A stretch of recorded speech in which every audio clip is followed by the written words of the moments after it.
Usually the show's an hour and 55 minutes. Do you need a little less? What's your schedule? What can you do? Well, 1 hour would be max for me because you have Okay, no idea the busy day I've that's had fine. today. It's 8 in the evening, and I understand. I haven't That's eaten all fine. day. That me and Jay we'll do an hour, and me and Jay will talk about weird comic books and TV shows. It's no problem.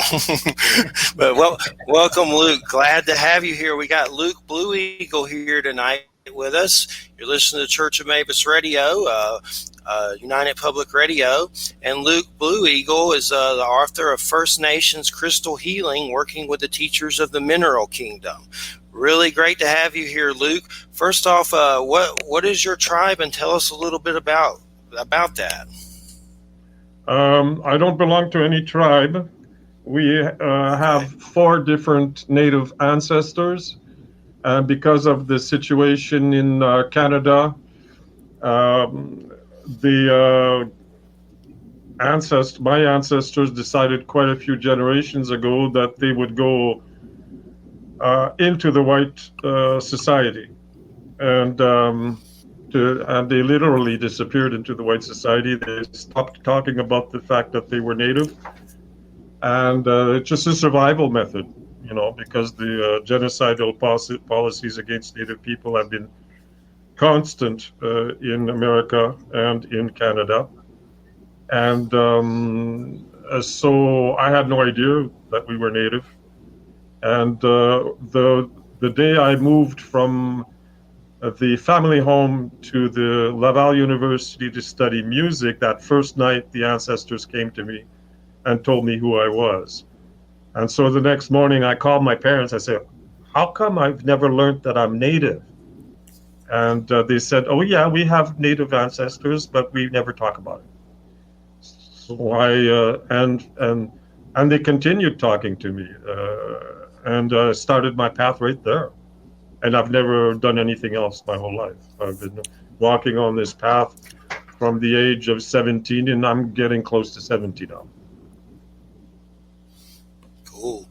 Well, I've interviewed many people about the medicine way, and I've even put all my interviews in a book where it's just transcripts. And for me, basically, this show, I started doing it after my father died. After I also had cancer when I was 17, testicular, I had a lot of paranormal and spiritual things happen to me where I saw beings of light and some weird things in the sky and ghosts and stuff like that. But I started to do the show to try to figure it out. But one of those paths has been, having people on about the medicine path and stuff. That's been healing for me. So I feel like I'm helping the earth and helping, humanity when we do shows like this. That's why I like to do them. And I've had lots of different ones on from different publishers and stuff, and I just love it. I love to talk about it. So it's great to have you here. What got you started on this book? Is this your first book, or did you have some other books, and what got you on this book? I've got 8 books published in French, and this is the first one that's translated into English. And it's one of my first books. I started working with crystals when I was 4 years old, spontaneously. And from that moment on, I was very interested because I had a very special experience when I was 4 years old that really lit me up to what the crystal beings were, but I didn't find the right information until I met the Native elders, and they had the right information. And so I've been with crystals my whole life. So what can you tell us about that experience when you were 4 years old that got you started? What happened? I was coming back from kindergarten, walking back home, and it was a sunny summer day. And I found this big translucent rock in the alleyway. And it was about as big as my father's fist. It was pretty big for a small little guy I was.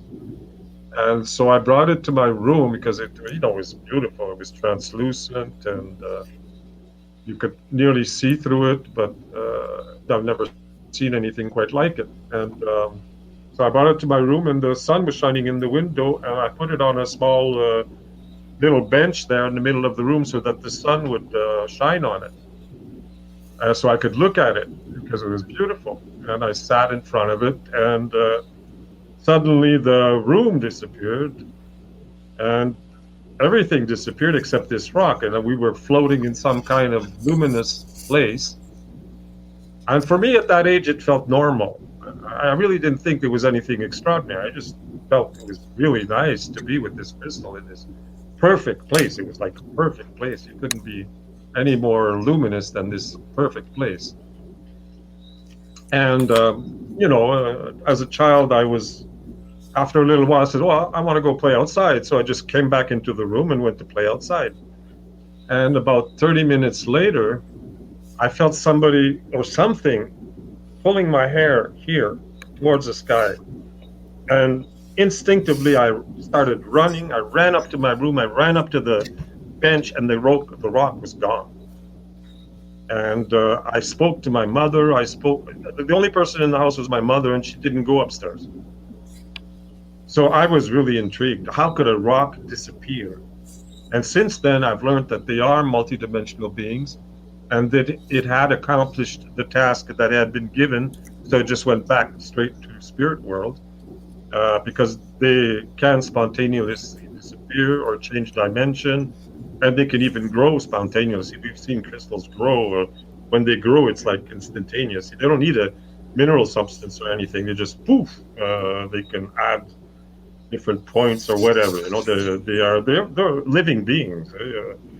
That's where science has really lost a lot of its wisdom, because it considers a large part of the universe as being dead matter, and the only thing that's dead really is technology. That's the only thing that's really dead in the universe is man's technology. A car does not reproduce itself. A computer does not reproduce itself. It creates enormous amounts of pollution to recreate it, and then it eventually just breaks, or it has to be replaced or remade. And it doesn't reproduce. It's dead, and it's a science of death. That's the world we're living in. It's a science of death, and but all the rest, everything's alive. The rocks are alive, the wind is alive, the waters are alive, everything is living, the planet is alive, the sun is alive. All of those things you can communicate directly with the spirit of these things. Definitely, and I know you said luminous. That's what I've called those beings of light, luminous ones, or I know there's different names for them and things like that. And I've wondered if they're us without our bodies or something else. But when crystals, I agree, crystals have a life essence to them. But is it kind of like a being that's maybe like that lives in the crystal and can come in and out? Or what can you tell us about the beings that inhabit them? No, it's the crystal itself that's a living being.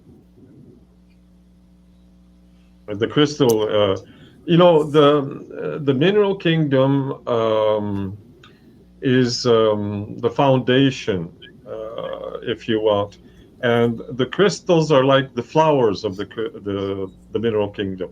They're the most evolved beings of the mineral kingdom. Like Gandhi or Mother Teresa or all these enlightened beings, Jesus, Buddha. Those are the flowers of the human kingdom. Well, the crystals are the flowers of the mineral kingdom. They're the most evolved, and what they represent is perfection in the form. Because what makes the properties and power of the crystal is their organized molecular structure. They have a very organized molecular structure. That's why you can see through a crystal that has no impurities, no inclusions, like clear quartz, for example. You can see through it because of the molecular arrangement. So you can see through that. It bends the light. You can't see clearly through it, but you can see something in it because there's a pathway, because all the molecules are organized. There's a pathway through them, and everything that goes through this molecular structure is transformed or amplified by the molecular structure. All our computers right now, they're functioning with crystals, small little bits of quartz that are in the different electronics, which is a great misuse of actually of crystals, but any kind of energy that goes through crystals will be either transformed or amplified by that organized molecular structure. Now, I'm familiar with What's the particular rays. about a crystal is that it has a personality. It's a unique being. You don't find that in the mineral kingdom, just a rock. Sometimes some of them do have personality, most of them don't. But a crystal does because it's evolved. And I know you kind of classify the crystals by rays, and I've heard of the rays, but I've never. Your book was one of the first ones I've seen to associate them with each ray. What can you tell us about the rays? And I'm familiar with some of them. I've read about the rays and some different things, like some light worker stuff. And was it Chief Thunder Eagle? I have one of his books. I know he passed not too long ago. He talks about things like that. But what can you tell us about the rays? Um, everything that is manifested in the universe comes through the emptiness into the material realm through a form of energy. And this energy is vibration. It's organized vibration. And like, for example, sound, what we're hearing now, this is vibration. Music is vibration. So when you go to the higher levels, very faster, like the A note, for example, is 440 vibrations per second. Well, if you go a lot higher, thousands of vibrations, then you come to light. And the light, it manifests the white light or the primordial light as it comes, for example, the sun. The light of the sun, which is a reflection of the original light that's manifesting the universe, when it comes through a crystal, for example, it'll show you the rainbow. And those are the 7 aspects of what is manifested in the universe. Every ray, those 7 rays, those 7 colors of the rainbow, are the different ways in which the luminous light manifests, and every one of them has a specific energy, depending on its frequency, its vibration. And so you start with the lowest of them, which is red, and then you go higher and higher vibrations, faster and faster. The slowest is red. Then you have orange and yellow and green and blue and indigo and violet, which is the fastest of all of them. And each of them manifests specific types of energy. And they are what create, vibration is what creates the universe. Everything is vibration. We have the impression that a stone or a table or a rock or a piece of wood is solid, but it's not really solid. It's the vibration that it has that prevents your hand from going through. But if you could bring your vibration up to certain levels, you could walk through doors. It's just a question of vibration. Everything is vibration. Frequency. Frequency, definitely.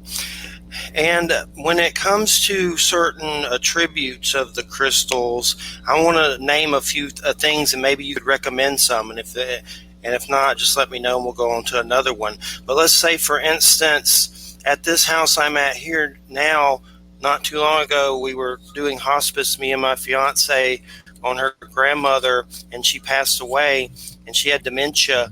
And there's been some strange things at this house, and I don't think it's her from beyond the grave, but it may be something bad. I don't know, but something hit her bed late at night, and a glass blew up on a countertop.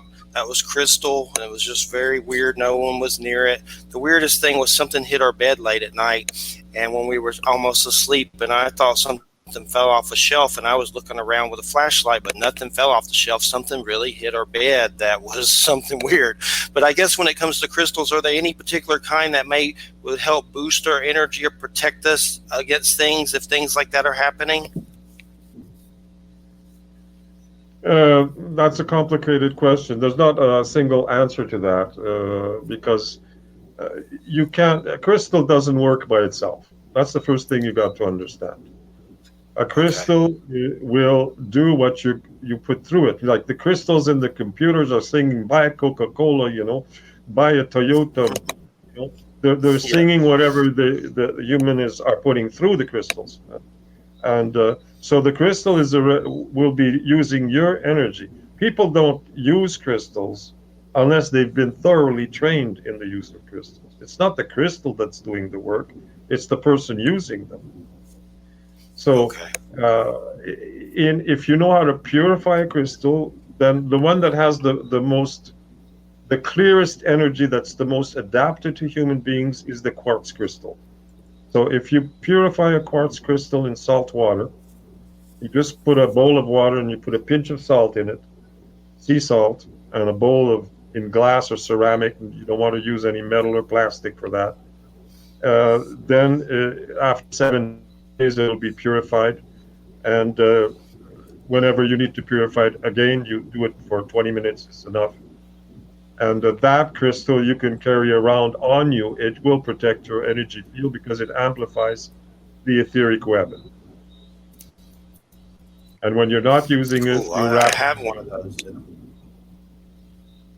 That's the easiest thing to do, uh, with that intention that it amplifies your etheric web. So it'll heal the tears and mend whatever um, tears or holes you have in your energy field. And so anything that's not of the light cannot affect you.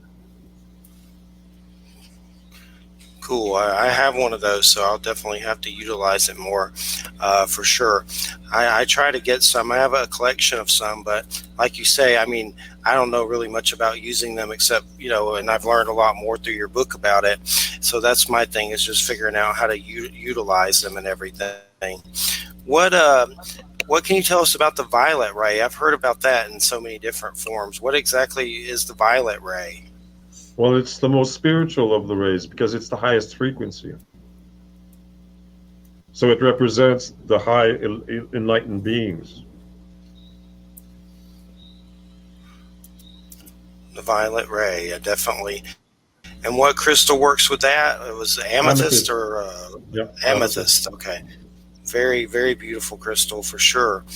And what about some of the black crystals? I've always liked obsidian. I think that's something to do with my Capricorn astrological stuff. But what do you think about black crystals? Obsidian is not a crystal. Oh, it's It's not. solidified lava. It's lava that cooled down so fast. It has the aspect of glass, Yeah, volcanic glass. but it didn't have time to crystallize. So it's not a Okay. crystal. Okay. It does not have a structured molecular composition, and so you can use it for different things because it's so inert that some people will use it as a divination mirror. A flat slab of obsidian, as it's very inert, will reflect back to you your own psyche, so that you can use it as a divination tool. It's not the obsidian doing anything. It's just a reflection of your own capacity or ability to do some scrying. So, but there are black crystals, and depending on what the substance is, they are often a good way of grounding. They're good grounding stones, bringing us back to earth, making us, relate to our lives as, a lot of people are living in complete illusion on the world we're living in right now. they, Yes. they, they revel in illusions. It's quite incredible the conditioning and programming and formatting that humanity has been undergoing for the past 12,000 years. We hardly recognize them as humans anymore. They are very, very, very far down the evolution path. They're going backwards. They're degrading. They're degenerating. Most people today. Like People hungry, a in hungry ghost. that's a different thing. That's completely different. That's You're like not. caught up in We're not materialism. talking about. I'm talking about living human beings there that are, living in illusion because of the conditioning and programming of the society we live in that's been hiding the truth for so many centuries and millennia so that they can better control human beings. For a very long time, it was the religions that were controlling humans, that were associated with monarchies, and now it's what's taking the place of that is science, and most of what science is telling us is complete bullshit. And when it comes to the state of the earth right now, how do you feel about the earth? Is she really suffering by the hands of humans? It seems like it, but I know a lot of people saying she's moving to higher dimensions. But what do you think is going on right now with the earth? Well, we have to understand that the native people of North America have a much longer history than what we call civilizations. Civilizations is a very recent occurrence in human history. It's only been happening for the past 12,000 years. And the past 12,000 years, there's been 24 different civilizations that have all had the same trajectory. They have a great impetus where they grow very big, and then they always have a hierarchy, and the people at the summit of that hierarchy get so degenerate and that the whole civilization falls. And that's happened 24 times in the past 12,000 years.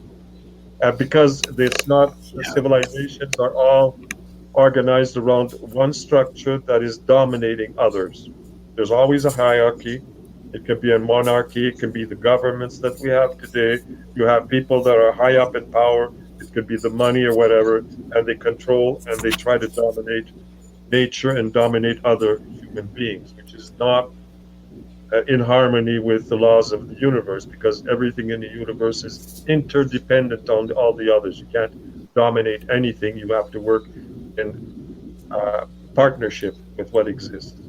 So as we have the current, as I said, is 12,000 years, and our history is 127,500 years.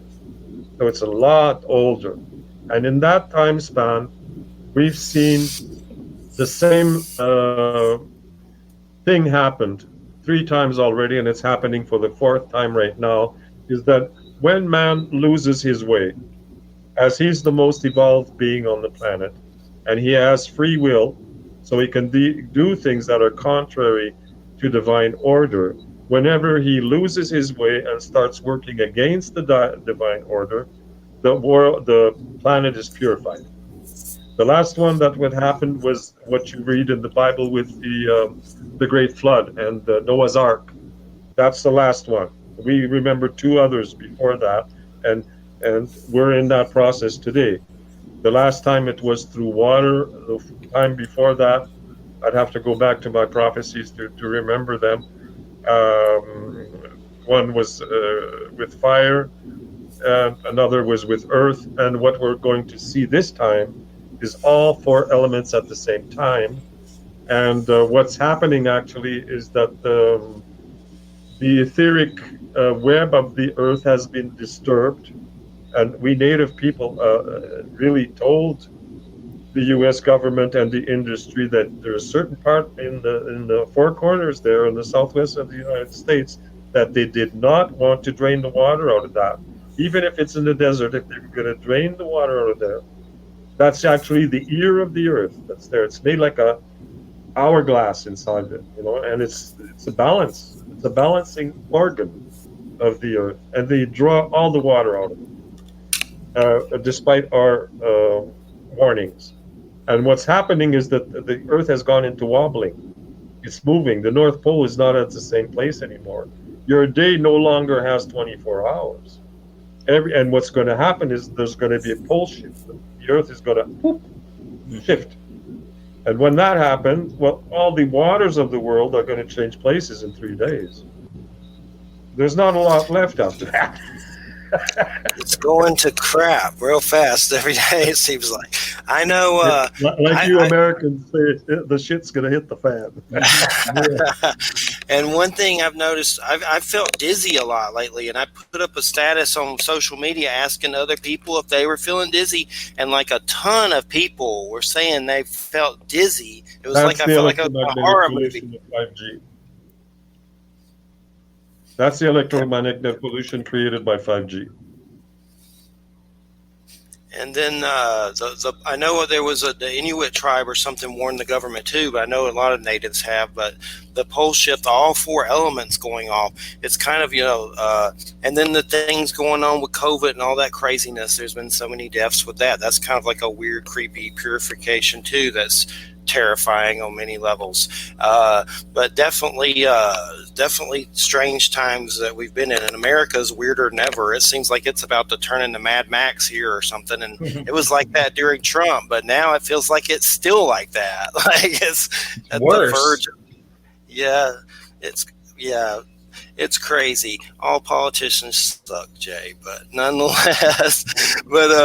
So what do you want to ask Jay? Let's get Jay in there with some questions from the book because we try to balance it out a little bit. What do you want to ask Jay? Yeah, I had a good question. Well, first of all, when you're talking about vibrations, and I want to see what you think about this. Most science, and I know you probably don't agree with science in most cases, but most scientists lately now think of most energies as not necessarily just having vibrations, but traveling in waves. So like gravity moves in waves, light moves in waves, energy moves in waves. So do you agree with that? Okay.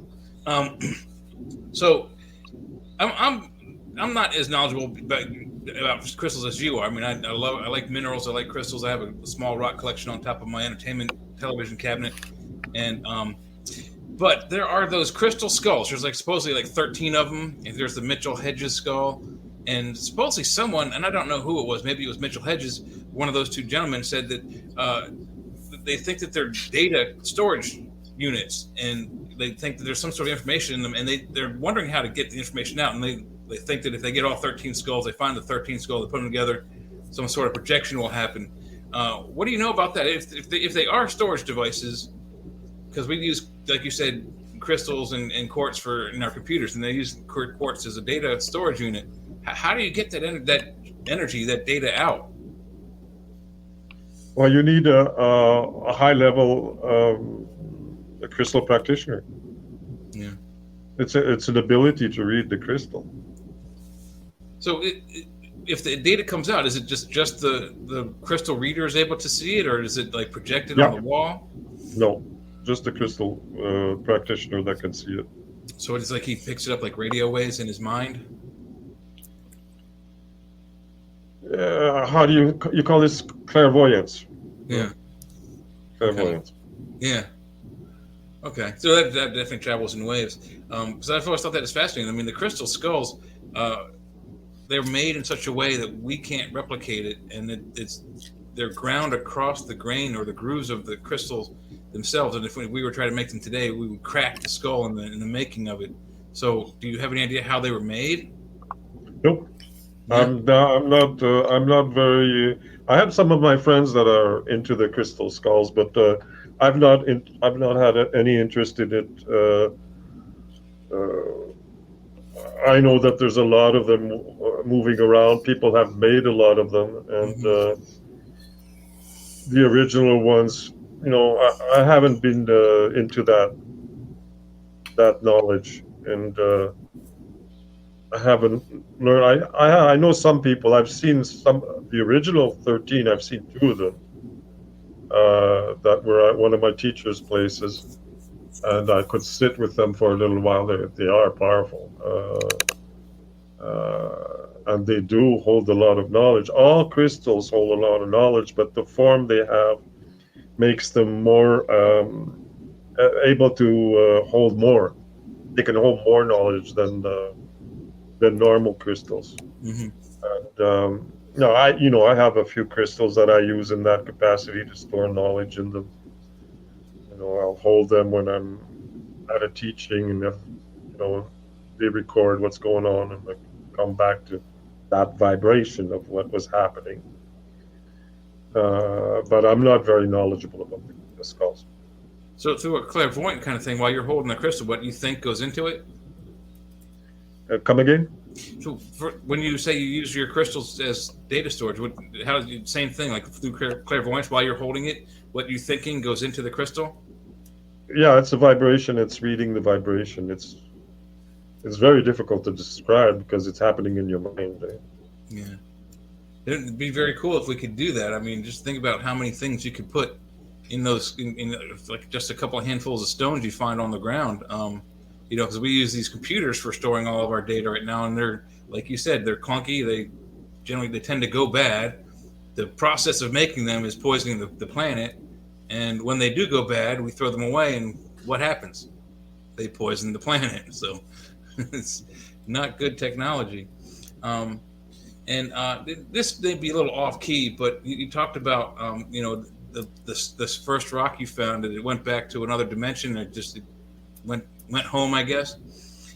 It sounded very much like a movie called Buckaroo Banzai, where at the beginning of the movie, the hero of the movie tries to travel through a mountain using technologies and devices. And when he does that, he goes through in their movie through the eighth dimension, and he brings back like a living creature.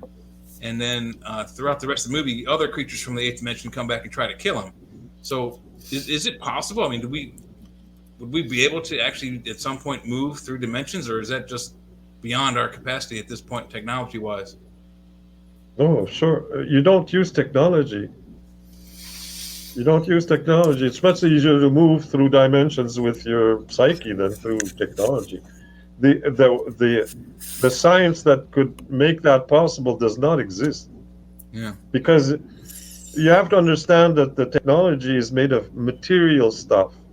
And when you're talking about dimensions, you're not talking about material stuff. You're talking about pure energy. So you can't use technology to shift between dimensions. It's not possible. Well, maybe that's why it went wrong in the movie. What the theory was, like you said earlier, about how things have their crystals aligned, or their molecules aligned, and there's a pathway through that. That's what they really did. Is they found the pathway through the mountain between molecules, and they came out the other end with this weird living creature. And then, I don't know if you've seen the movie, but then everything goes to hell in a handbasket. So doesn't sound like it's something we need to mess with. But there is something that people do want to mess with, and I disagree with this entirely.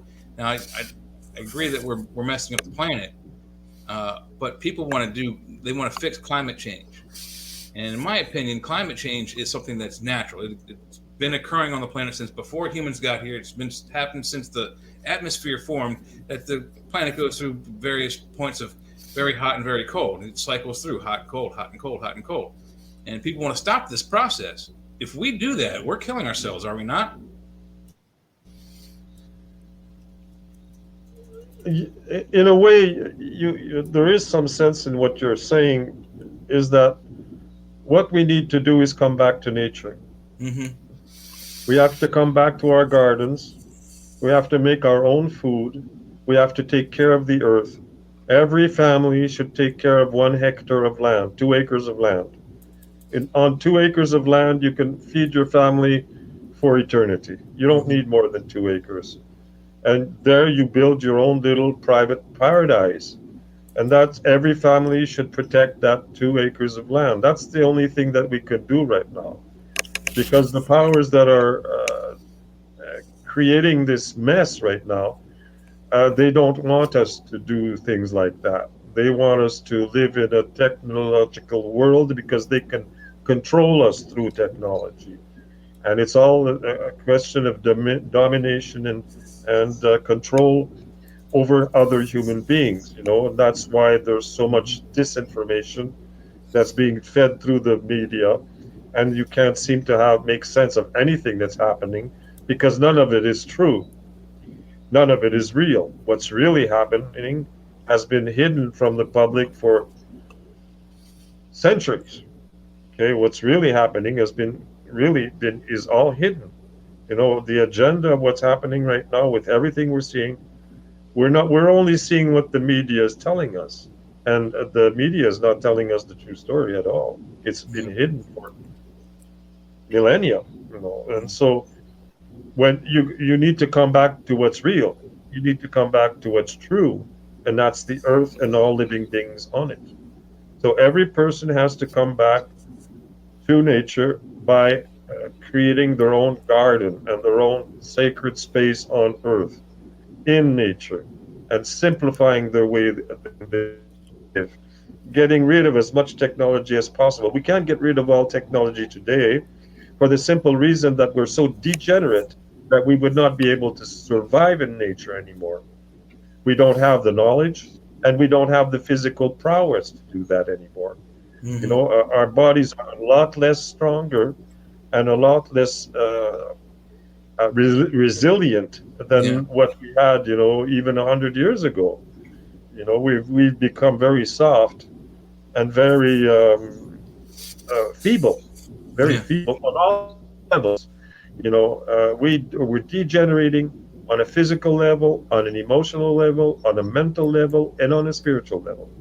Everything is degenerating, and it's organized that way because that way we're much easier to control and dominate. Mhm. So Yeah. I have a to agree. person that's living in nature will become a lot stronger and a lot more knowledgeable. And it's easy to understand this because I'll just give you a picture that make it easy to understand that when you're living in nature, you develop a lot faster and a lot better. You imagine a person in a native environment in nature.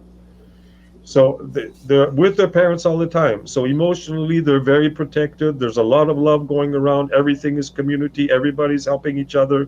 They're with people all the time, and the people are loving, and the people are helping each other all the time. Everything is shared, and they're with their parents who love them all the time. So the emotional level is very nourished, okay?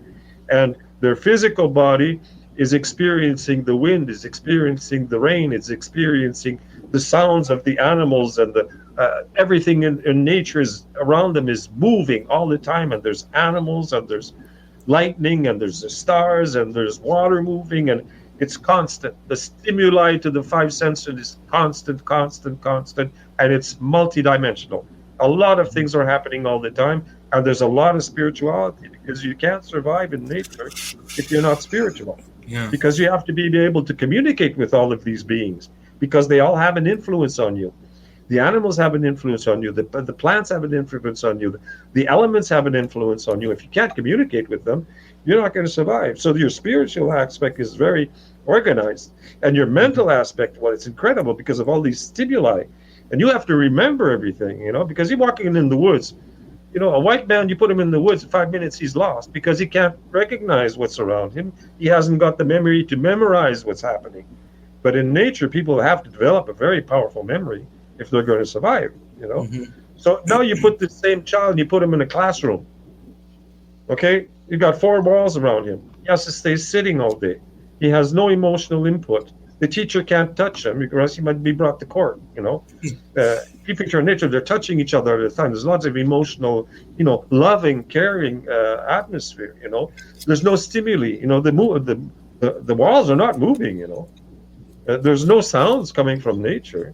There's no stimuli at all. The only stimuli they're getting is from that teacher, and what the teacher is saying is a bunch of bullshit.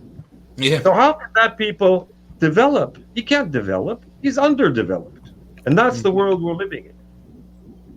Yeah, and the way you described going back to nature and community, there's a fantastic movie called "The Gods Must Be Crazy," and Oh yeah, that's beautiful. That's it's wonderful. a fantastic movie. But these That's people really that live nice. in the jungle, or not in the jungle, in the desert of Africa, Yeah, they're like you're describing. They're all a community. They all help each other. There's no possessions. They all share everything that the village has.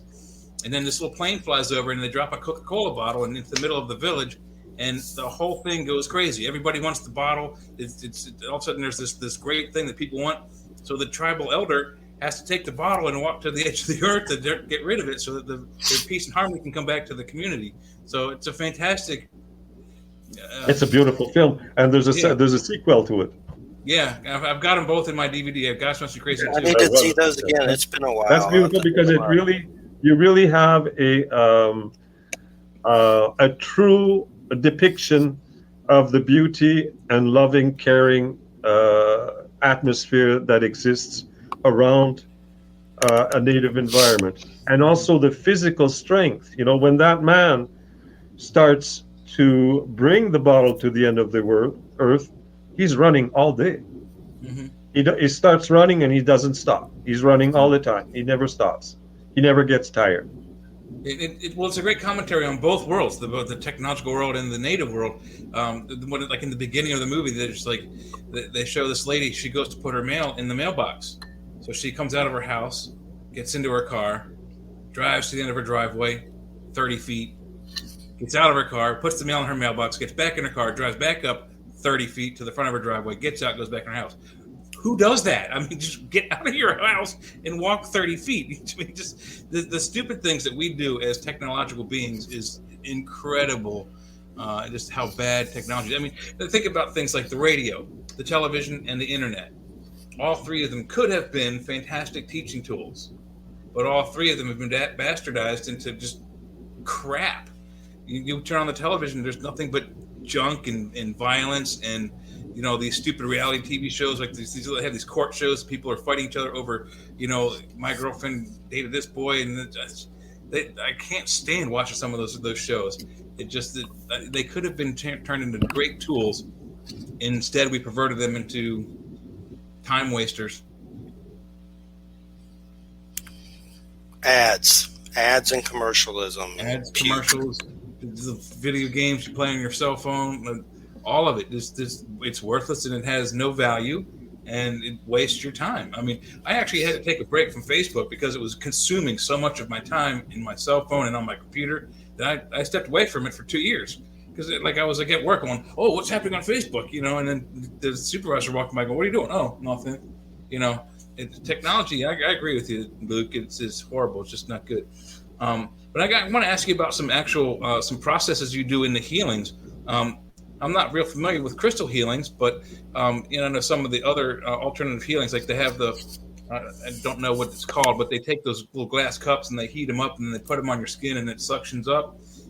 Do you have any healings like that where you heat the rock up and put it on certain parts of your body to fix like a swollen muscle?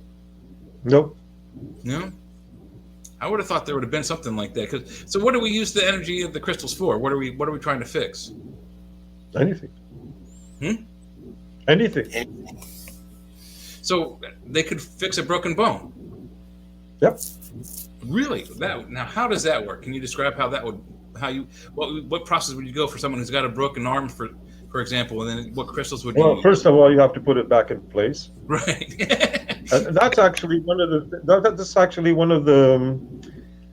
the only places where modern medicine is really good at. Mm-hmm. When they consider the body as a machine, where they put things back into place, cut open, take out, re-put, sew it back together, they're good with this. That big accidents, big burns and things like that, they're good with this. Should never go see them with a disease. But for all of this mechanical stuff, they're perfect. They're very advanced. It's very nice. That's very nice. So you have to put it back into place. And what you do then is that you take red coral and you go, let's say it's my finger. You go along like this with the red coral. And what it does, you don't touch the skin. You're just moving in the web of the etheric body there. And what it does is it stimulates the growth of bone. And then you take some blue azurite and you do the same thing, and that'll take away the pain. Oh, wow. So are there any healings where in order to activate the crystal, you have to use a chant or some kind of incantation to make the vibrations of your voice? You actually use a lot of that. I'm sorry, say that again. You broke up. You said you use a lot of it. Oh, wow. Mm-hmm. Okay, that's cool. Well, hey, guys, we got a few minutes left here, and I want to get into small questions. Hopefully you can tell us, answer a little bit about them. One thing I wanted to ask, when it comes to fertility, is there any crystal that comes to mind that might help with that if you're trying to get a woman pregnant? And in today's world, it seems like there's a lot of forces trying to keep us from doing that, like pollution and God knows what else. Like they don't want us to do that anymore to, populate or whatever. But is there anything that comes up, Luke, with fertility? Moonstone. Moonstone. Okay. I'll have to look that up for sure. Moonstone. definitely. And then the other one I wanted to ask, I've always liked coyote and trickster stories and things like that. I have the folklore, and there's comics that tell the story and stuff like that. But what is citrine the coyote stone? Because what it does is that it tricks you into evolving. It helps you to move forward with your spiritual path by playing tricks on you. Wow. I'll have to check that.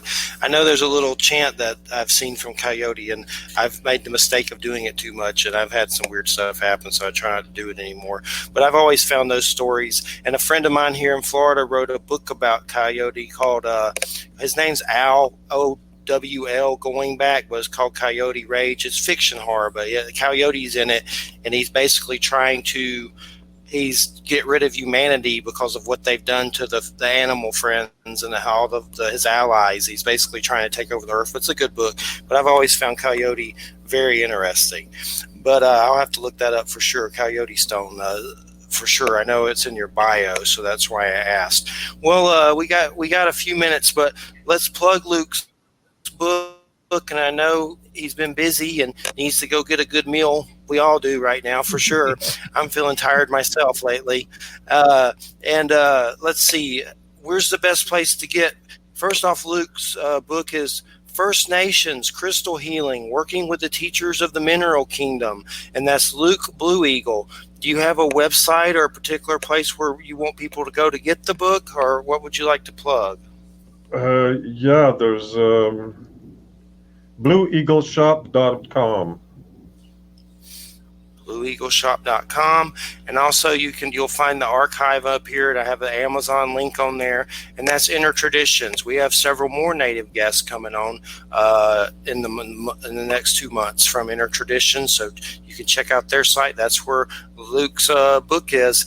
And Luke, it's been a pleasure having you on. Thanks so much. I really appreciate it. It's been an honor, and thanks for coming on. Thank you.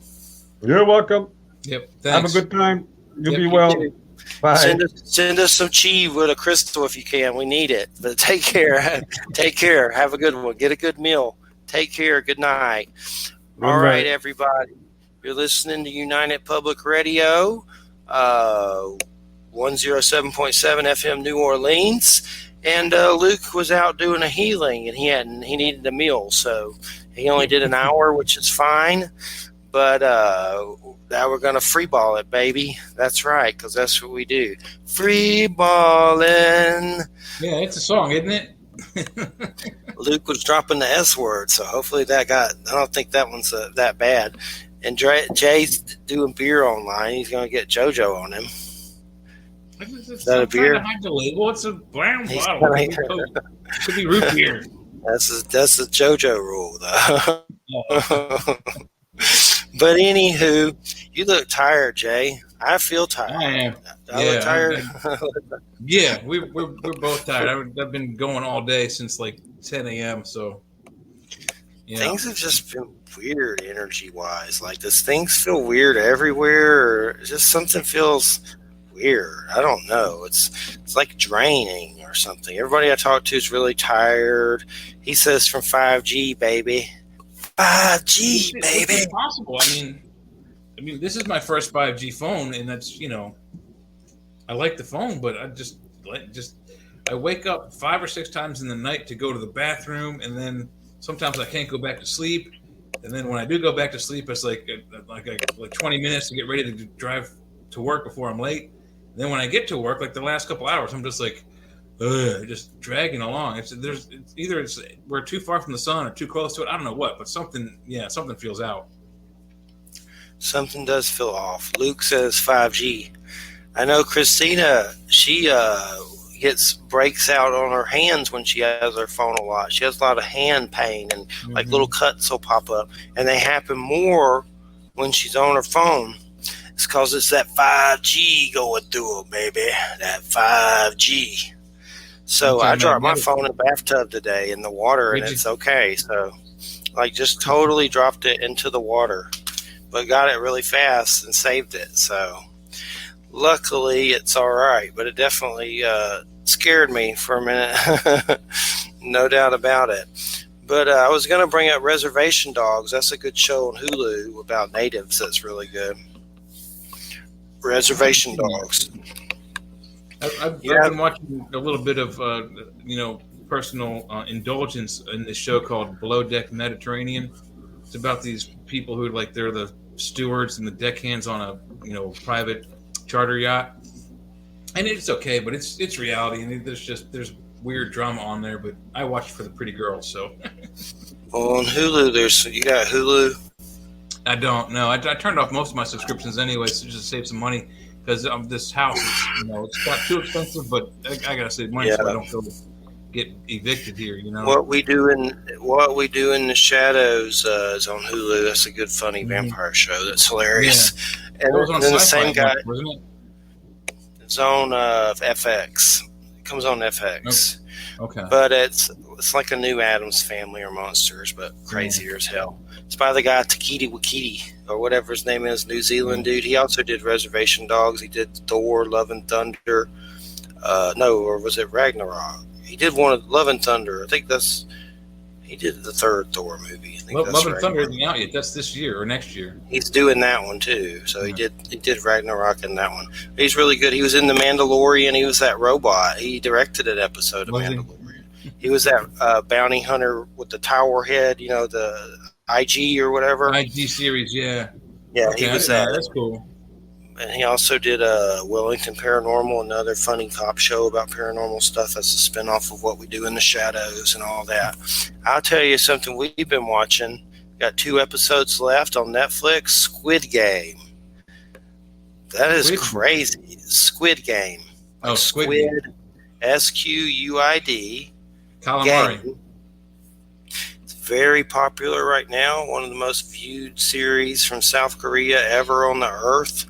And basically it's about these broke dudes and chicks that get put in this weird game, and you have to do crazy stuff like childhood, let's say like Red Rover, which I don't think that's one of them, but there's weird games like you would have played as you were a kid in South Korea or whatever, but you die during them.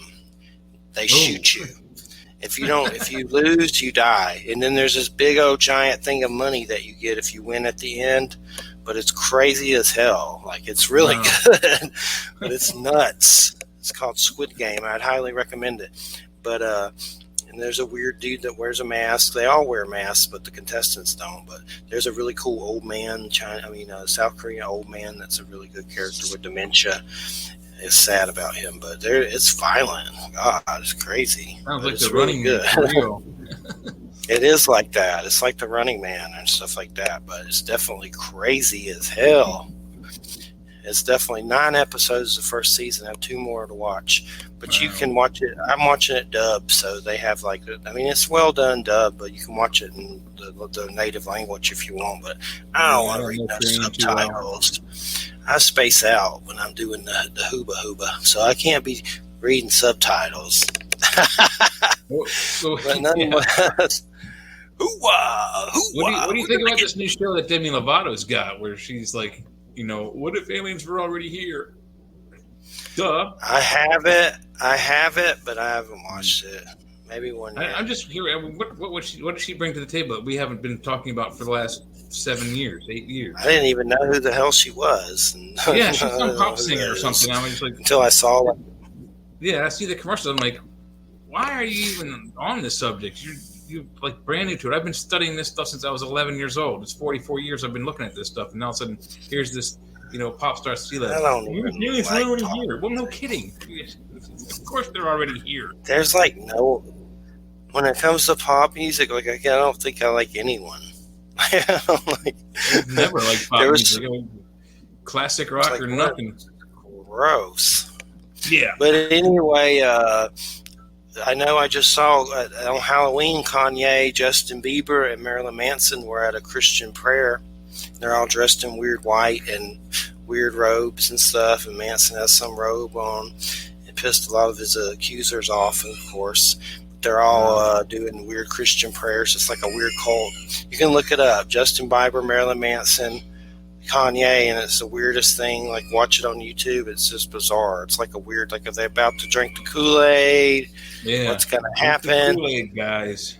Maybe they really got the Jesus in them. If so, more power to them. I ain't got nothing against that. I get the Jesus in me sometimes.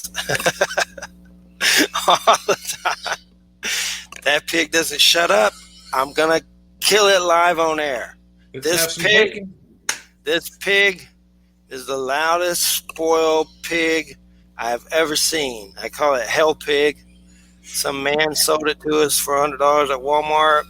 And let me tell you, this thing will not stop eating. It's like a terror. It's like a terror. Feed him some bacon. He'll stop. I ate a pork rind. I think it has the spirit of Skinwalker in it now. But it's definitely, this thing will eat anything. JoJo told a story about something about pigs and drinking the blood of a dead pig or something. Some hunter killed a pig and blood went everywhere. And the other pigs were like drinking it like Hannibal and stuff. So these pigs, if you die, they'll eat your body. Like if I died on the floor, it's probably how they'll find me dead, and this pig will eat me, and I'll be dead. Cats will eat you too. That's what I hear. Well, I mean, any animal that's hungry enough will eat their owner. I mean, once the food runs out and they can't open cans on their own, what are they going to do? They're going to eat the most available meat that's nearby. It's us. Dogs would just starve, though. Wouldn't they? No, I don't think so. I don't think a dog will do it. If you're guess who's stomach argues with you long enough, you're going to eat. You don't care what it is, as long as you eat. Excuse me, Chinese shrimp burp.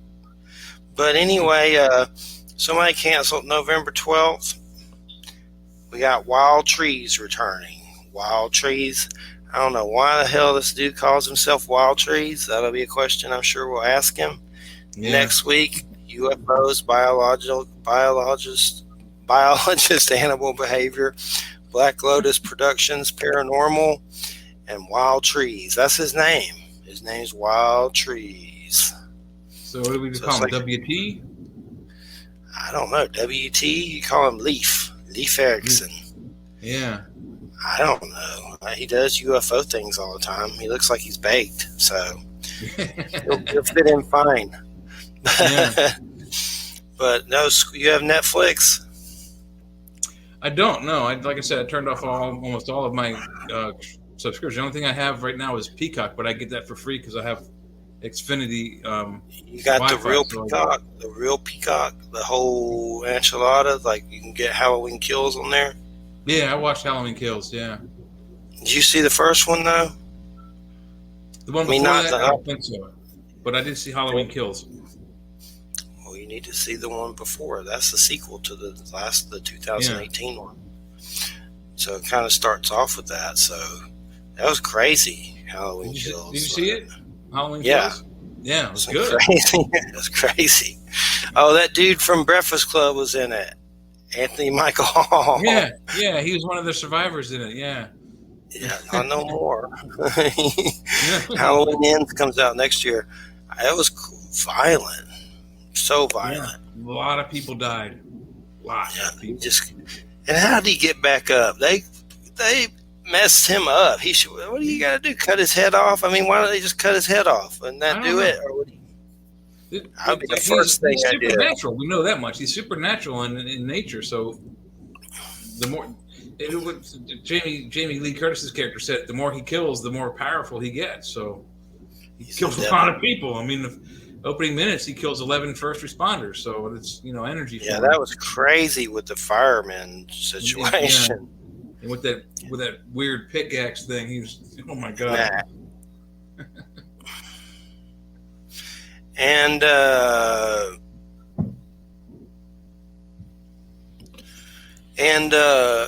thing that was crazy about it is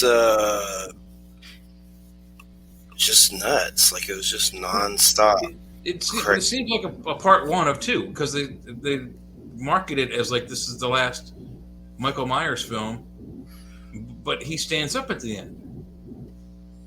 So I'm thinking there's got to be a second half coming. There's got to be a second half coming. Oh, there's a third one coming. Halloween Ends next year. Okay, That's the that's third why one. this is the prequel to the end. That's it then. Because I was watching it and I was like, it shows Michael Myers and then the credits roll. I'm like, that can't be the end of this movie. It's too soon. But I watched it again and I was like, yeah, ended in the same. I thought my streaming device glitched. Yeah, there'll be the third one. I know that Danny McBride helps make that. You know who that is? He's a Yeah, guy he that's was in a lot of shows. he was a producer or executive producer on this one. Yeah. He was in Eastbound and Bound. That Eastbound funny and show. Down, yeah. Yeah, that was a funny show. Eastbound and Down was was the song for the second Smokey and the Bandit movie. And it was like he was in this weird fantasy. Your Highness. You ever see that? No. Where they're like him and James Franco, and can you hear that pig? I'm fixing to go beat it. I can hear it. It's like a monster. It's like a monster. Would you shut up, you freaking pig? I'm going to turn you into a BLT. A BLT, a honey baked ham. But the pig is in the laundry room, but sometimes it sleeps. We try to let it out, but it goes cray-cray when it's not out. And then it's like the only way to make it shut up is to get food, and then it just gets bigger and bigger and bigger and bigger. That's the nature of So the pig. you have to be, yeah, it's an orc. Yeah. But so what else you been up to? Working, and what else? You still ain't got the jab? No, and I'm not going to get the jab. But yeah, working and trying to get boxes unboxed here. Last week I changed all the doorknobs and deadbolts. I put in a video doorbell. I put in what else did I put in? I changed some lights. I changed the porch light out front. There was this old 1950s electrical fixture out there. I took that down, and the wires in it was like the old cotton coated stuff from the 1950s. So yeah, some upgrades, unboxing things. I still got like 40 boxes to do, so not quite unboxed and moved in all the way yet, but things are looking good. Oh, I got a pantry too. Bought a wooden pantry that I put together, so I got extra cabinet space in the kitchen for food and knickknacks and whatnot, snacks. You made it? The cabinet? I had to build it. Yeah, it was came in boxes. I had to take the panels out and screw them together and make the furniture out of it. But yeah, it took me about an hour. And you got it from where you're at Home Depot, right? Yeah, I got it from Amazon though, because it was weird. So the pantry I was looking at on Home Depot, we sold it for like almost $500. Amazon had it for $319, and then Walmart had it for like $218 or $209. But by the time I got the money together, they either had sold out of it or the price went up. So I just went through Amazon and got it the cheapest I could. So allegedly, I got a $500 pantry cabinet for like $309. No, I saw some article telling people to stock up on food. Everybody's acting like they're about to nuke us or something, which, I mean, it just seems like a win-lose situation going to war with China. I don't think that's going to happen. They just don't have the logistics to get over here. Sure, can they drop bombs on us? Yeah. Can we knock them out of the sky with our systems in space? Yeah, maybe one gets through, maybe two, but it's a win. It's a lose-lose situation for them. It's just annihilate everyone. They have nukes in space now, though, right? That's what I heard. Allegedly, there are nukes in particle weapons and nuclear weapons in space. Yeah. We don't even have that, do we? You heard of SDI, right? Star Wars. I've heard of that. Yeah. It's a particle beam up in space that shoots down. It targets intercontinental ballistic missiles as they're traveling across the equator and just zaps them before they get to us. And some people think they make crop circles that way somehow. I don't think that that's possible because these particle beams, it's like a laser. You would actually see a beam hitting the ground. The best video evidence is we have of that video in England where you see like these 2 or 3 silver discs just spiral through this area of wheat, and then as they do that, this crop circle the crops just collapse on themselves in a spiral. You ever seen that? It's amazing. I know some of the video showed this little white light flying around and stuff. Yeah, so, white or silver disc, and you can actually physically see the wheat fibers like fold themselves in and weave themselves into a spiral pattern. It is the coolest thing ever.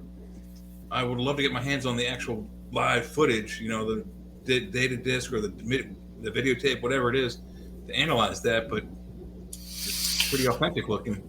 Yeah, didn't Christo talk about that, I think, or something that came up during that interview? We did, yep. I got to catch up on Doom Patrol. I've started it, but there's watched 5 or 6 episodes. Have you been watching the new ones yet? No, I don't. I have so little time with working full time that when I get home, I watch like an hour of this silly boat show under below deck Mediterranean, and then I usually fall asleep in front of the television. That show sounds boring. It's like a food show. No, it's. See, I've always liked yachts and boats, so it shows like the deck crew and the steward crew and the chef making food for these guests, and these rich buttholes come on this boat. They rent it for a day, 2 days, 5 days, whatever, and then they some of them are pretty nice guests, but most of them are just the rudest people ever that just ask the most inane and stupid things. Like they ask the stewards to unpack their stuff. And say, how lazy can you be that you are rich enough to waste money to have someone unpack your personal belongings? Quite frankly, I don't care how rich I was. I don't want someone else taking my drawers out of my suitcase and put them in a dresser. You're not touching my dainties. That's just gross. So it's a real show, like real reality TV? Yeah. Mm-hmm. Oh my gosh. Yeah, and there's probably manufactured drama on there, just like there's any of those other, drama shows, reality shows. But you get to see beautiful parts of the Mediterranean, and sometimes some pretty nice guests that are, they take the boat to a neat place. And I've never been on the Mediterranean, but it seems like a nice place to go hang out if you have the money. You got to be rich. What channel is that on? I've never seen it. It's on Peacock. It's in the Peacock network. Oh, okay. Well, dude, you want to watch some good stuff on Peacock? Watch some of them Hammer horror movies. They got a bunch of crazy, like Dracula, Frankenstein's monster, old Hammer, Hammer horror, this British production company back in the day. I watched the Dracula with Boris Karloff. I watched the Creature from the Black Lagoon. I watched The Mummy. They had all the classic Universal monster movies on there. That was pretty good. Try the Hammer ones, Peter Cushing and stuff like that, and all that. I'll go back and look and see. I didn't see those, but they had the classic Universal monster movies: Frankenstein, Bride of Frankenstein, etc.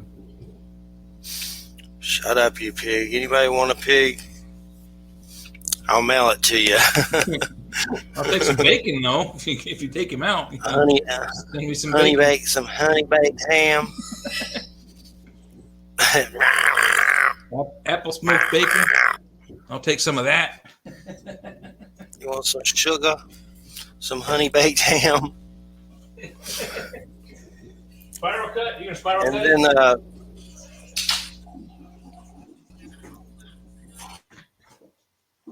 sorry, I had to get some water. You gonna spiral cut that ham? Hello?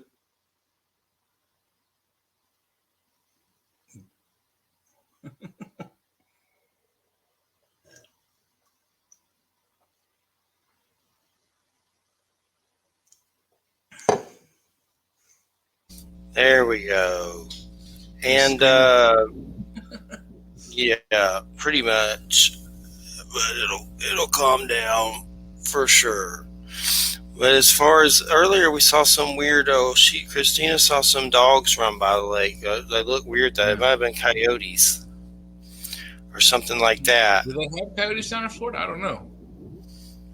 Yeah, You do? There is yeah, we've heard a bunch of them earlier, a few nights ago, and they were like a pack of them going crazy out there, for sure. Screaming There was a at the pack moon. of them just going crazy. Yeah, they were screaming at the moon and just going nuts, like really close. You could hear them. It's like a tribe of them. Yeah. A tribe of coyotes. I didn't know there's a coyote stone. I didn't either. That was cool. What is Citrine. it? Citrine? Citrine. It's called citrine. Mm-hmm. Coyote stone. That's weird that he said it would teach you or trick you. Hit you It's by a stone that tricks you. Citrine stone. And then moonstone for fertility. He didn't say really how to use it. You need to check out that website I just sent you on the chat here, Jim Coleman Mines. They probably have that stuff for sale, moonstone and citrine. He's got a lot of stuff. I mean, they even has Shivalinga stones from India. You know, like the stones that Indiana Jones went after in the Temple of Doom. What's it called? Shiva Lingam. Those are the kind of stones. Like in the movie, it was what do they call? Yeah, you call them Shiva Lingam. They're like fertility stones. Oh, they sell those? Yeah, I got 3 of them. They're like this. They're huge. They're like this big. They're like 5-6 pounds each. And it's a real stone? Yeah, polished out of the Ganges River in India. JimColemanMines.com. I'll have to check it out. He sells them there? He sells everything. I mean, he's got, geodes and just about every kind of stone or mineral you can think of. He'll sell it. Wow, how much do they go for? I think the Shiva Lingam stones I bought were like $35 or $40 a piece, and I got 3 of them. How much? You have 3 of them? Where are they at? You show them? Are they nearby? I can get one if you want to look at it. Is it going to be hard, though? You can go get it? You won't fall or nothing? Take me a few minutes. No, my attic is finished, so I'll be back in a Okay, minute. yeah, go get them. Go get them. Go get them. So I'm going to sing everybody a little song right now. Kumbaya, my Lord, kumbaya. Kumbaya, my Lord. See, at the Church of Mabus radio show, we bring on shamans to facilitate healing in the world, to bring forth the earth's message, to bring forth healing from the wounds of humanity's technology that is destroying the planet. We bring forth messengers to bring and raise consciousness of the sky people, and to break the earth free from the bondage of mankind. That's why we have these medicine people on the show, to facilitate healing. So maybe the name scares you of the show because I was fried one day and like Nostradamus. Well, all we got here is healing. So once you get past the shadows, you can sit down and run with the wild pack. Like you can see on this logo, the Sasquatch with a piece of meat hanging from his stick. So that's what we do at the Church of Mabus. We facilitate healing with medicine people.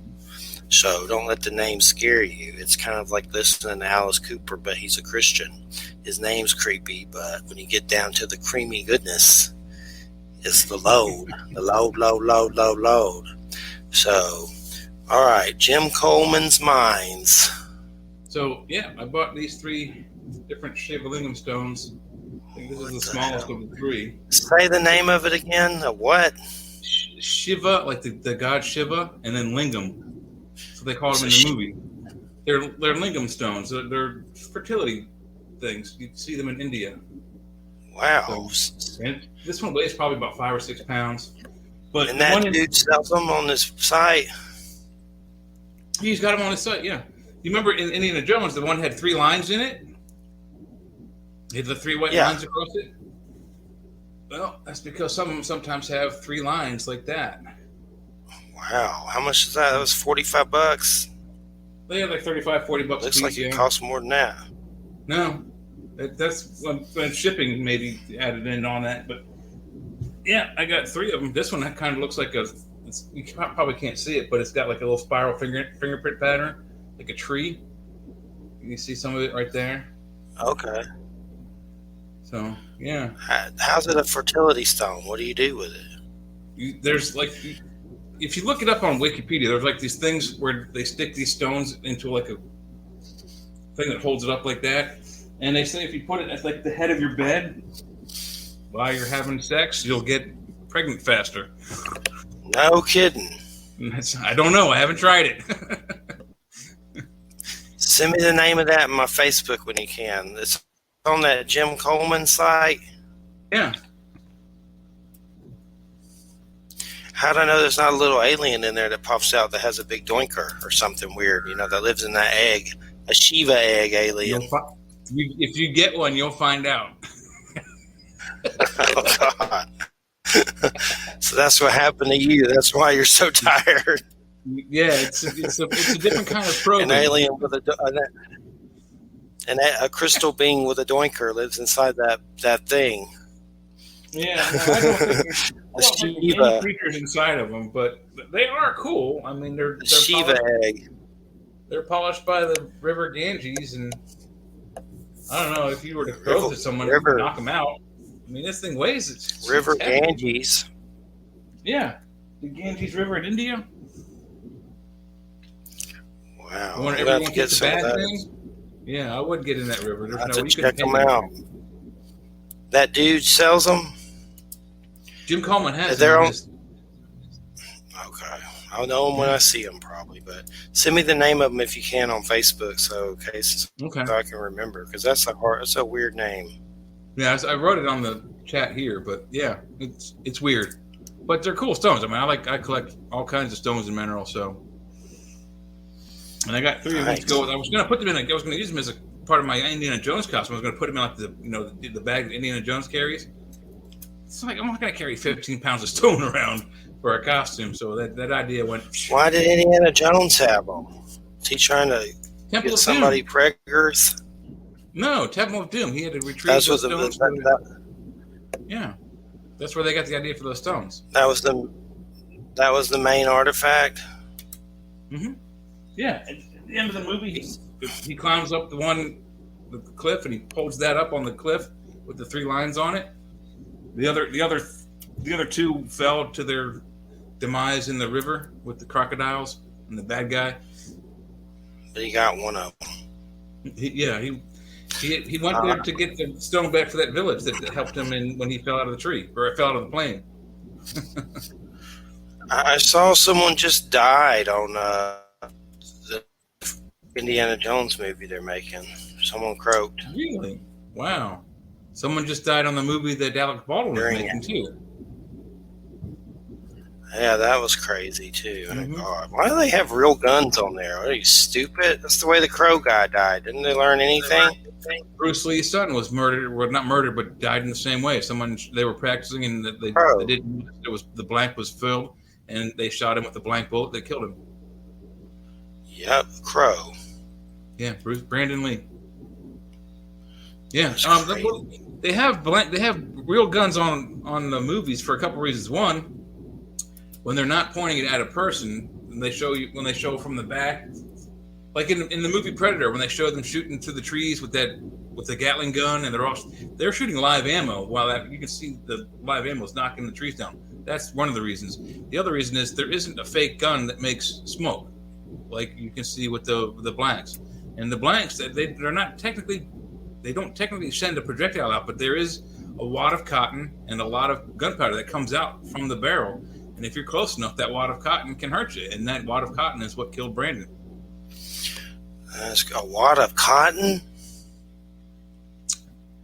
Wad of cotton or a wad of plastic, whatever it is they used to hold the gunpowder from. So it's not a real bullet. It's not a real bullet. No, you ever seen a starter bullet? For a starter gun? They're usually the brass is crimped at the end like a shotgun shell, and then underneath that is either a thick piece of cotton not the kind of cotton you stick in your ear, but like a cotton disc or a cotton wad that holds the gunpowder in, or there's a plastic disc that holds the gunpowder in. And when you shoot it, that thing opens up, and everything that's inside, gunpowder and plastic and cotton, comes out the other end. And if you're close enough, it'll kill you. Yeah, we have some rings, me and Christina. They're made out of antler, turquoise, and Hawaiian warrior wood and koa wood. Oh, That's cool. our rings. They're pretty cool. Got them from Hawaiian place. But I'm going to definitely check out those fertility stones, and hopefully there's no Dwinker alien inside of them, but keep them at the headboard. What if they fall and hit you on the head? Well, just make sure you put it on something that it isn't going to roll off on, you know? Wear a helmet to bed. Yeah, or sleep the other way with your feet there, so if it falls, all you get is a broken toe. But everything feels off and weirdly tired lately. Does everybody feel like that, or there's some people out there that feel great? Because I feel tired. Yeah, oh, I do too. Everybody I talk to feels tired. I think the Earth's croaking. I don't know if we're croaking because of what we've done to the Earth. But what did he say? The 5G, those in control, who are they? I wanted to ask him more stuff, but he was tired, you know. So He's tired. probably reptilians. Yeah. Reptilians that live in Antarctica. They live under Antarctica. I need to get that quartz crystal out and tape them all over my body. Yeah, that was a neat story he talked about. We wish we had more time to talk more about that and elaborate on that. But, you know, you don't find that kind of behavior generally in your normal type of quartz. It doesn't just disappear. You ever dealt with mites ever? Because we think they may be here on some level. We've been using this sulfur soap. Yeah, like mites, you know, microscopic little crazy little bugs that get on pets and stuff. And there's mites. There's mites. Possibly the pig had some, which we don't really know because you can't see them, but we've been itching more. So I got this soap that has sulfur in it and lavender and stuff, and use that's supposed to kill them. But one thing that makes you wonder is the dogs were scratching so much they started to bleed, like they were from scratching so much. Might will do that. And they don't have fleas or anything. So it's like it's weird when you're dealing with that because you don't know really because they're freaking microscopic. Like, you know, I think you need like antibiotics too. You can't just do it with like soap. You gotta have like antibiotics to kill it. You know, build up your immune inside your skin. They have a bunch of stuff. Then it's like, am I just paranoid or is it really mites? It's like you don't know, so you start going crazy thinking about it. We're past that point now. You would notice like little red spots in your skin too. That much I know. I mean, they're not so microscopic you can't see them. But there's been a few of those. Been some strange little things like that. So not a lot, but enough to where you're like, what the? But I've been using this stuff. It's supposed to kill them, but I'm trying to find more stuff for them because it's just weird. I don't like it. I don't like it, though.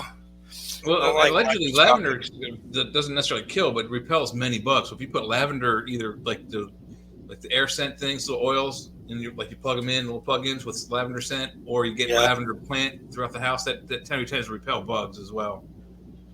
And they said apple cider vinegar will kill them online. A lot of places. Right. They'll buy some of that and put it on all the pets. Get some with the mother in it. Get the apple cider with the mother in it. It's like kind of a cloudy looking thing, and just drink a shot or two of it at every meal, like 2 ounces at every meal. So gross. I used to do a couple of shots of that every time before I eat. I need to get some more and start doing that again. I actually was keeping my weight under control with that. It helps with digestion, all kinds of things, and it boosts your immune system. You know, it doesn't grow your hair back, but tastes like douche. It actually doesn't taste like that. It just tastes like really bad apple cider. Gross. I've done it before. I heard olive oil will help you. Mel Gibson or somebody does that. But I don't know how it helped him. He seems crazy as hell, but maybe he's healthy. Yeah. Well, but he's also rich, so money keeps you alive. Yeah. Don't get him drinking or he'll talk bad about the Jews. Yeah. They got him in big trouble. But I was watching a Jewish man who I love, Larry David, Curb Your Enthusiasm. Yeah. Love that show. I was watching it recently, the new season 11. It's a very funny show. Did you see the new Three Stooges movie with him in it? Larry David's in it? Yeah. He plays a nun. He plays a nun. It's hilarious. It's a funny. What they did is such a good job of emulating those guys. The only thing is that's completely inaccurate is the original Curly, the little short bald guy. He was like 5'2". The guy who plays Curly is Will Sasso. He's 6'4". So the height is wrong, but they all were so good at the mannerisms and the way they talked and the way they interacted. If you haven't seen it, go see it. I'll have to check it out. I thought Jim Carrey was going to be in it, but I guess he wasn't because that's what I'd read. I saw somewhere they said Jim Carrey might play MODOK in the Marvel movies. You know, that weird thing that There's a show on Hulu that's interesting.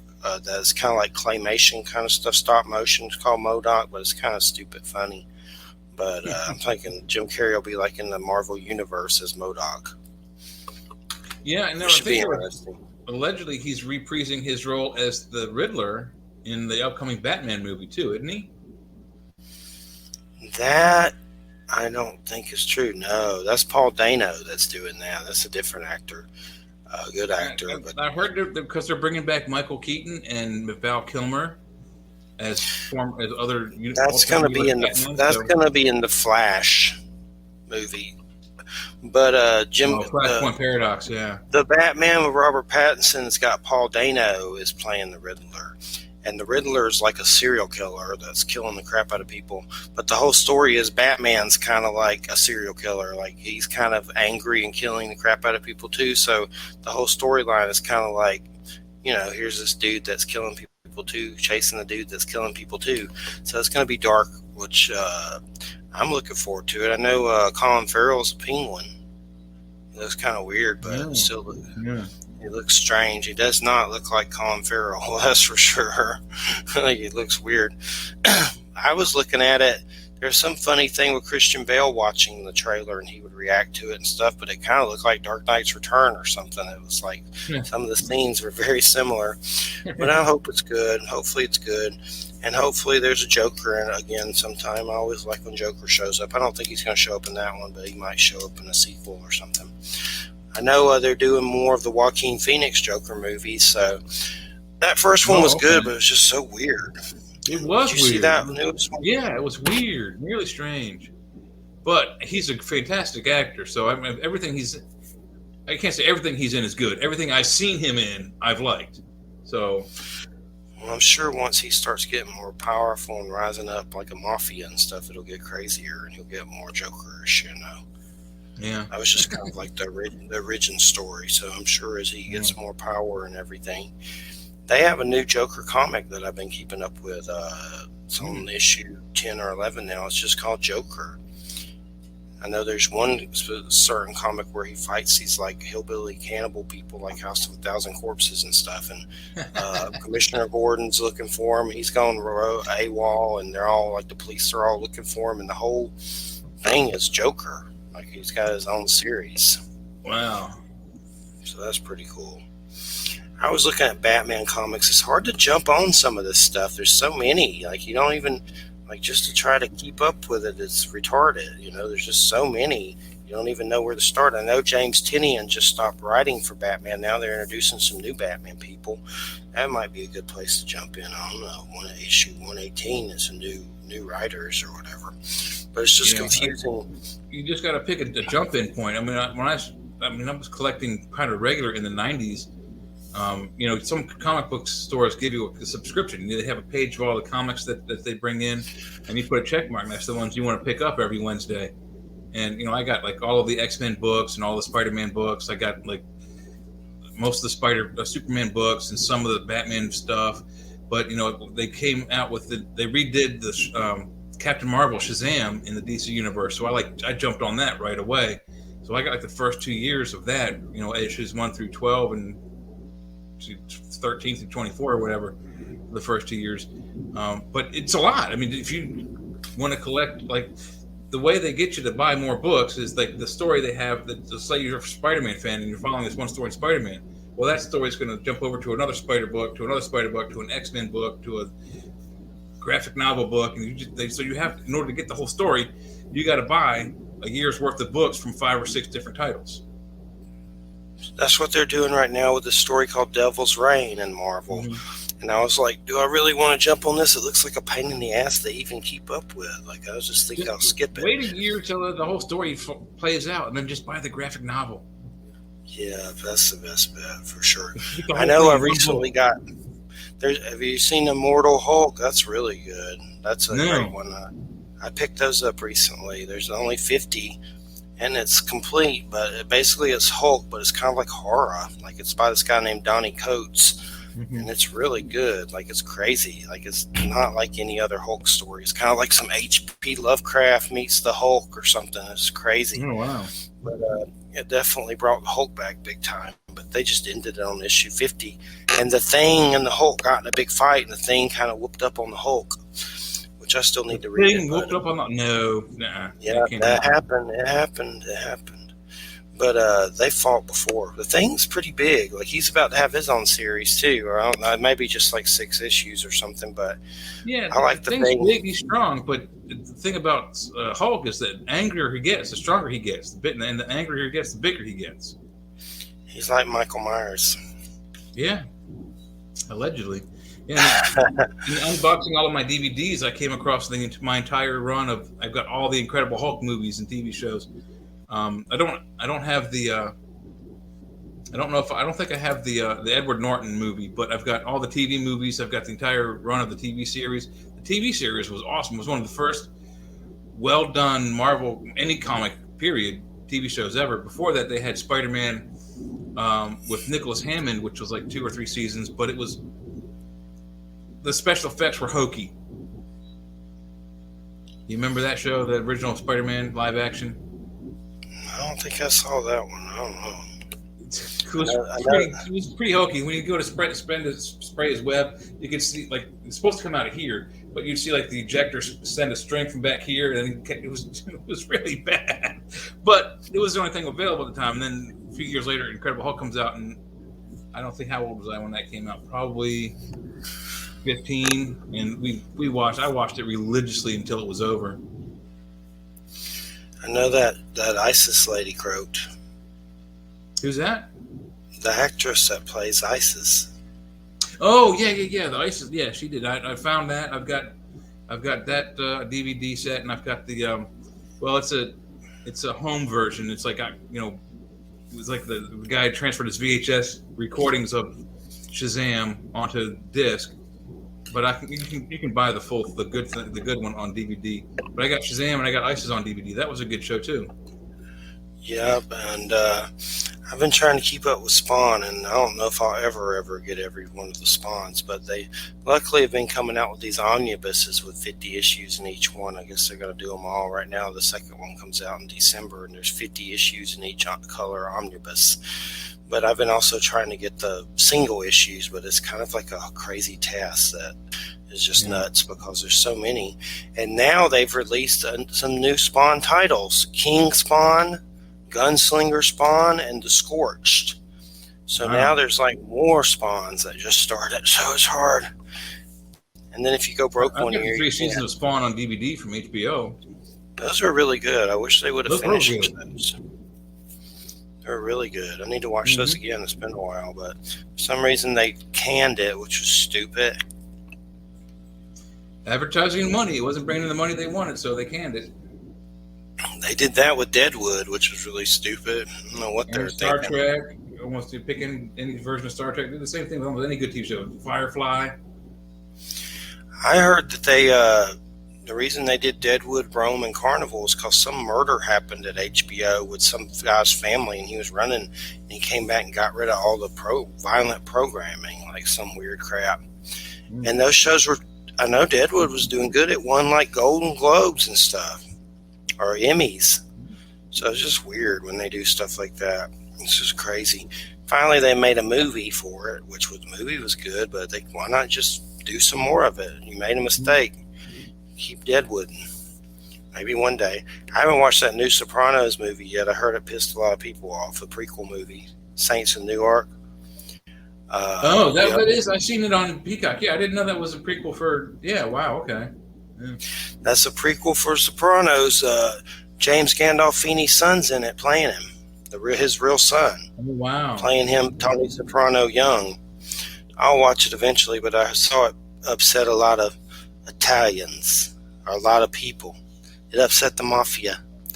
Oh well, you'll get over it. Oh well. I wish they would have done that with Star Trek. In Star Trek, they got that Scottish guy who's actually Scottish to play Montgomery Scott, but the guy who plays the chief transporter guy is Chris Doohan, the son of Jimmy Doohan, who played the original Scotty. And so they didn't give him the role of his dad, which would have been awesome because he looks like his dad did in the 60s. And he sounds like his dad did in the 60s. But yet they gave him a minor role with no speaking, and he plays with the transporter. So at least they got him in the movie anyway. I saw some new Star Trek cartoon called Prodigy or something. Mm-hmm. There's a bunch of Star Trek stuff out, on Paramount Plus. Picard was pretty good. When's Q coming? Next season, ain't it? Next season, yeah. I think February is when the next season begins. February or March. Finally, the return of Q. Well, they also had what's her name? 7 of 9 was in Picard. Yeah, I saw that. She's really pretty, even now. She's like a year younger than me, maybe a year older, but still good looking lady. And Picard, it was okay, but I hope it gets better. It was way different than anything Next Generation ever did, so I enjoyed it. It'll get better, hopefully. Yeah, Mandalorian. What's that? They're on their third. They're coming up on their third season. The first 2 seasons that was pretty good. I watched the Karate Kid streaming TV show. They're coming up on their 4th season. That's really good. Yeah, it is. It is really good, but it's only like 15, 20, 30 minutes each episode. Some are longer, some are shorter, but each episode got progressively better and better and better and better. So if they can keep that progression going, it's not going to suck. I need to catch up on that. I haven't finished the last season or so. I saw several of them, but it was the first 3 or something. I don't know, but there's only 3 seasons right now. 4th one is coming out next year. I don't think I've seen the 3rd season. That's probably what it is. If you haven't seen the original Girlfriend, Elizabeth Shue's character, then you're not caught up. I haven't seen her.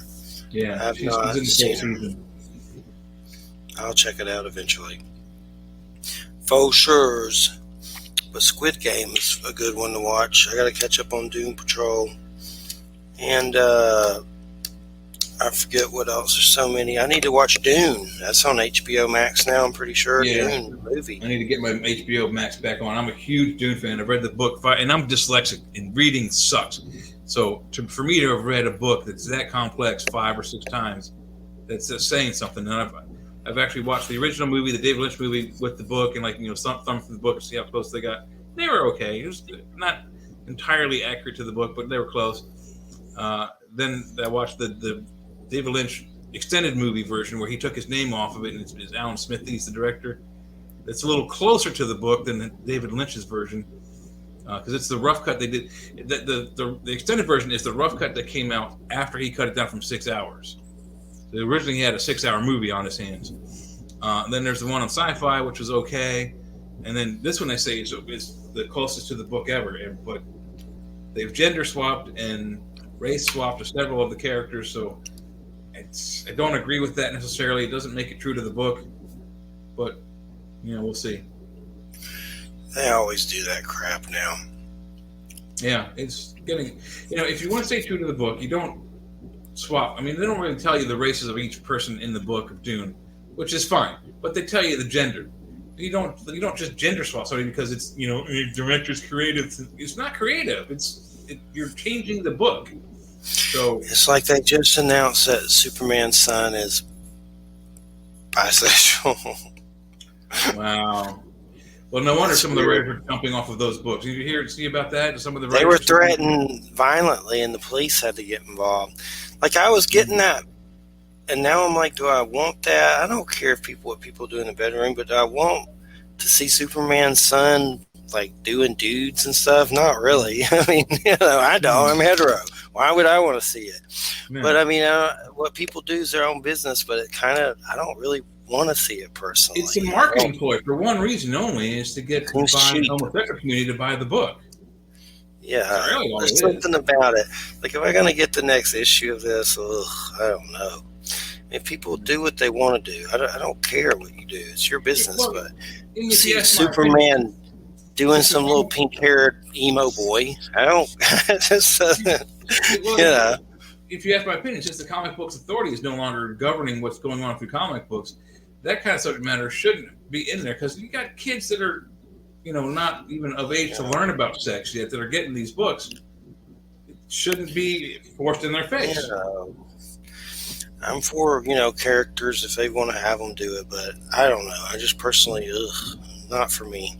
But to each their own, nonetheless. It's like they made Loki bisexual in that show or whatever, because he said one little sentence. Now he's part of Reading Rainbow, so, If you listen to Tom Hiddleston talking about that line, in interviews, it's ambiguous. And it really is. He doesn't say that he's bi at all. It may be a joke, whatever. But Tom Hiddleston hints at the fact that he's not, nor is Loki.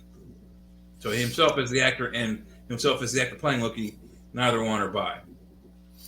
But that's Tom Hiddleston's take of it. Yeah, it is silly.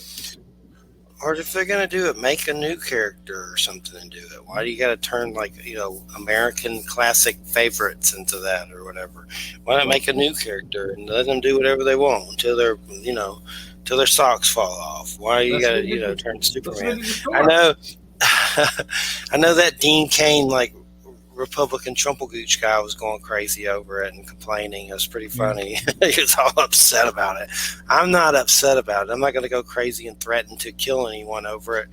It's just not my cup of tea, but to each their own or whatever. That's whatever floats your boat. I just simply don't buy the book. I mean, it's not a subject matter that interests me, A, and B, it's not something that I would want. If I don't have kids now, but if I ever had kids or had them, this kind of subject matter was coming up in comics, I would not want them to read that comic.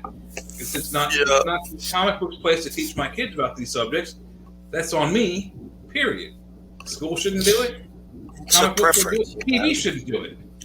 I mean, there's people out there that are gay that are happy as hell about it, I'm sure. So, it's just your preference, whatever floats your boat. Like I said, they're going to spend too much energy on it. But what about that Kanye, Justin Bieber, Marilyn Manson Christian prayer meeting they had? Nuts. All three of those people are not idol material. They're not the kind of, you don't want your kid emulating Justin Bieber, Kanye West, or Marilyn Manson. Neither one of them are sincere. They may have found the J-Man. They did, more power to them. But it was very weird. So what does that mean? When the next time they win a Grammy or whatever, they're going, I got this because of Jesus. Really? Not because you sang well? Jesus helped them. Jesus helped them on them, and he helped them spread the word. Well, I've seen glowing beams of light, so I think you can be Christed. I know in conversations with God, he says that Jesus is not the only person that's been Christed throughout history. It's just an attainment of enlightenment or consciousness, super consciousness. Like Buddha or whatever. Yeah. I mean, it's Christ consciousness. So, yep, for sure. That's the Buddha. That's right. The crystal people representing. Crystal people representing. I got that book, Skinwalkers at the Pentagon. I got to read it. It's a sequel to Hunt for the Skinwalker by George Knapp and Colin whatever. It's about the Skinwalkers. Is the guy from WKLAS TV that brought Coast to Coast. Oh, that guy. Okay, I was thinking of the guy who brought Bob Lazar out in Hunt for the Skinwalker. He may have. That's who you think it's the same dude. But Hunt for the Skinwalkers about Skinwalker Ranch, and then the sequel just came out. It's called Skinwalkers at the Pentagon. And basically, it's about military personnel studying Skinwalker Ranch and bringing home phenomenon to the houses. The military personnel had phenomenon follow them home, and it even endangered some of their children. I haven't read it yet, but I've seen some blurbs and stuff. But you should check out those books, Hunt for the Skinwalker and Skinwalkers at the Pentagon. Skinwalker at the Pentagon just came out, and basically it's about that phenomenon following them home. So it's not about Skinwalkers controlling the Pentagon, it's them studying them and weird stuff happening. The phenomenon, they studied Skinwalker Ranch, and the phenomenon followed them home, and weird stuff started happening in their houses. And there's a bunch of UFO crap in it about all that stuff with Harry Reid and Robert Bigelow and all that crap. You know what I'm talking about, all the Pentagon stuff and the UFO videos released and all this stuff. It just came out. It's the buzz. All the shows are talking about it. All the shows are talking about it. We're talking about it. I'll talk about some of it, but other than that, I don't care. But I'll read the book one year. Yeah. All right. Well, we're at the tail end here. Hopefully Luke's going to send us some crystal chi, because I feel like a dead corpse. But anyway, use some chi right now. We'll see you next week. I almost said next year, with the wild trees. So everybody have a good weekend, and be ready for Wild Trees. He's coming Friday. That's right. So everybody have a good weekend. Watch Squid Game. I want JoJo to watch Squid Game.